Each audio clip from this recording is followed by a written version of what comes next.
नमस्कार, मैं प्रांशी राठौर और आप देख रहे हैं नेक्स्ट 9 न्यूज। जहां एक तरफ देश के केंद्र में गुजरात राज्य चर्चा का विषय बना हुआ है।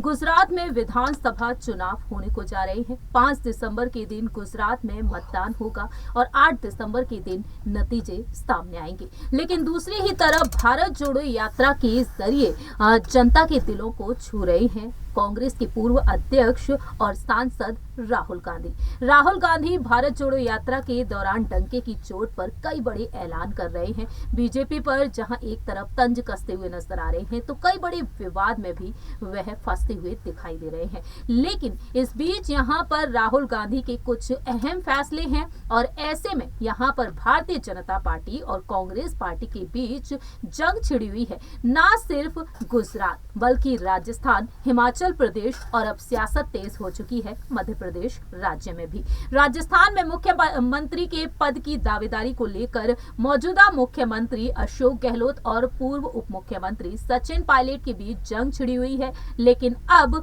मध्य प्रदेश में सियासत तेज होती हुई दिखाई दे रही है।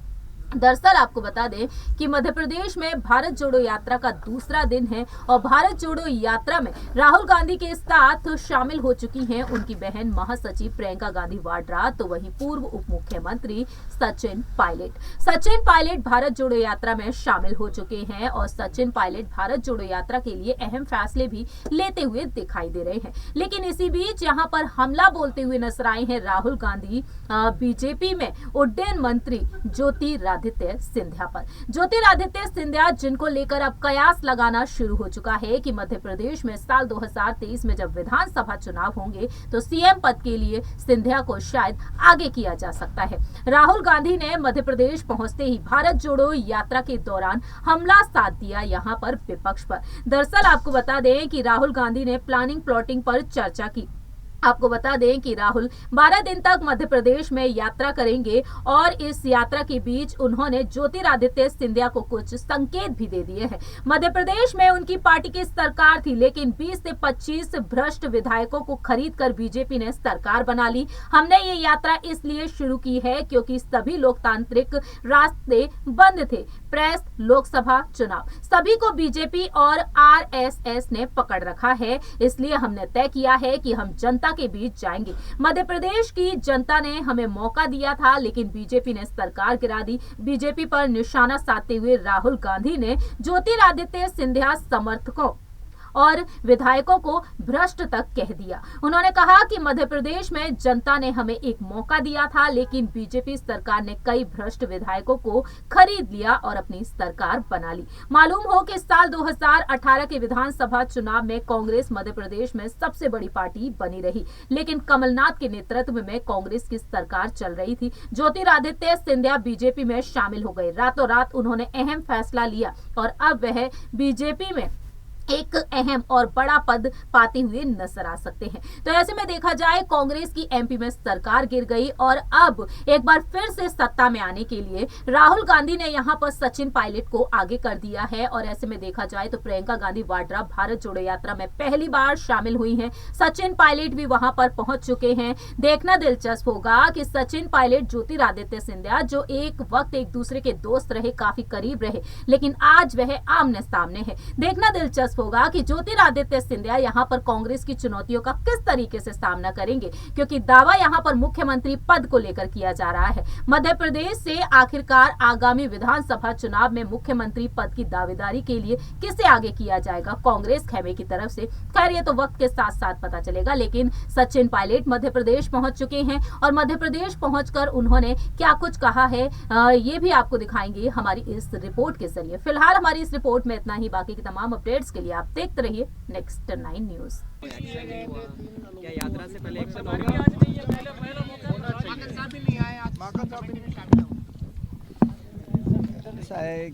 आज की जो मीटिंग थी वो राहुल जी के नेतृत्व में जो भारत जोड़ो यात्रा हो रही है उस पर हमने चर्चा करी है। इसके अलावा किसी भी विषय पर चर्चा नहीं है। क्या यात्रा से पहले एक्शन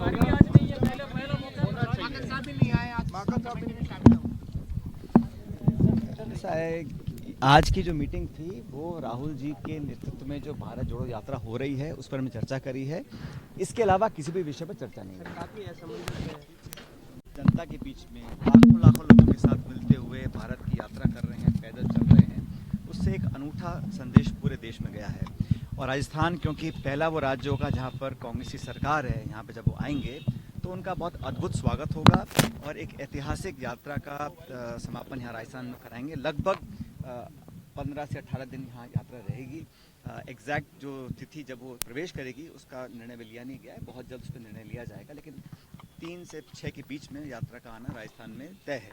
अभी हमने एक जो स्टेट लेवल कमेटी बनी है, इसमें सभी लोगों ने चर्चा करी है, अपने विचारों को रखा है, सब उत्साहित हैं और एक बड़ी रैली अलवर ज़िले में हम लोग करेंगे क्योंकि अगले साल चुनाव राजस्थान के अंदर है, छत्तीसगढ़ मध्य प्रदेश में भी है, तो उस लिहाज से बहुत महत्वपूर्ण है। मैं समझता हूँ कि राहुल जी की यात्रा को लेकर सब लोग एकजुटता से काम कर रहे हैं और राजस्थान के अंदर विशेष रूप से सभी कार्यकर्ता और आमजन भी, क्योंकि ये यात्रा कोई पॉलिटिकल यात्रा नहीं है, लेकिन लोगों को जोड़ने की है। जो देश में लाचारी है, महंगाई है, बेरोजगारी है, किसानों की जो पीड़ा हो रही है, उस सब का जवाब मांगना, लोगों को जोड़ना, प्रेम, सद्भावना, प्यार मोहब्बत की बात करना और लोगों के बीच में जाकर उनकी बातों को सुनना। जो भाजपा का नेतृत्व करता नहीं है, वो तो सिर्फ मन की बात और रेडियो में भाषण और विज्ञापन और इश्तिहार की बात करते हैं। राहुल गांधी जी ने एक अनूठी शुरुआत करी है, जिसका देश में लोग कहते थे दक्षिण भारत के बाद उत्तरी भारत जब आएंगे तो शायद इम्पैक्ट नहीं पड़ेगा, लेकिन जो रैलियां हो रही हैं महाराष्ट्र में, जो आज मध्य प्रदेश में जो आज एंट्री कर रहे हैं, उसके बाद आप देखिएगा कि बहुत ज़्यादा एक सकारात्मक मैसेज इस यात्रा का जाने वाला है। तो आप भाजपा के हमारे जो साथी हैं वो विचलित, मैंने शुरू में कहा आपको, वो यात्रा से विचलित हैं। भारतीय जनता पार्टी की कोशिश हो सकती है कि यात्रा में बाधा डालें या इस प्रकार की दुर्भावना पैदा करें, लेकिन जनता बहुत समझदार है, लोग उत्साहित हैं और सब वर्ग के लोग, सब लोग चाहते हैं कि राजस्थान वो यात्रा आए और यहाँ से एक नया आगाज़ होगा, कांग्रेस पार्टी का भी, चुनावों के लिए भी और प्रदेश की जनता के लिए भी। तो भाजपा के साथी हमारे कितनी भी कोशिश करें कि यात्रा अति सक्सेसफुल होगी, ऐतिहासिक होगी और लाखों लाख लोग रोज जुड़ेंगे उससे। कांग्रेस पार्टी जब सिर्फ 21 पे सिमट गई थी, उसके बाद 5 साल तक सभी वर्ग, सभी लोगों का हमको समर्थन मिला, हम सब मिलकर काम किया, मुझे अध्यक्ष रहने का सौभाग्य प्राप्त हुआ। उसके बाद जब चुनाव हुए तो हम लोगों को बहुमत मिला, तो बहुमत सब लोगों के सहयोग से मिला और उस बहुमत पर हम कारगर उतरें, ये हम सबकी कोशिश भी है। इसलिए सभी वर्ग, सभी जाति, सभी समुदाय, सभी धर्म, भाजपा की नीति हो सकती है लोगों को तोड़ना, लोगों में कड़वाहट पैदा करना, हम तो ये यात्रा जोड़ने की है, सबको जोड़ना चाहते हैं और राजस्थान में सब एकजुटता से इस यात्रा का स्वागत करेंगे और जैसे मैंने पहले कहा, एक ऐतिहासिक स्वागत होगा। मैं बार जाते रहते हैं, मैं पहले तमिलनाडु में था, फिर मैं केरला में गया था और आज मैं मध्य प्रदेश जा रहा हूँ। यात्रा में सब चलते हैं और एक अलग ही माहौल है। आप जब राजस्थान यात्रा आएगी, आप खुद एहसास करेंगे कि देखना टेलीविजन में अलग है, लेकिन यात्रा के बीच में लोगों की जो चलना होता है, जो एक प्यार और जो एक जोश का अनुभव होता है, वो अपने आप में बहुत ही एक यूनिक एक्सपीरियंस है। विजय फैसला ने कल एक बयान दिया है। यात्रा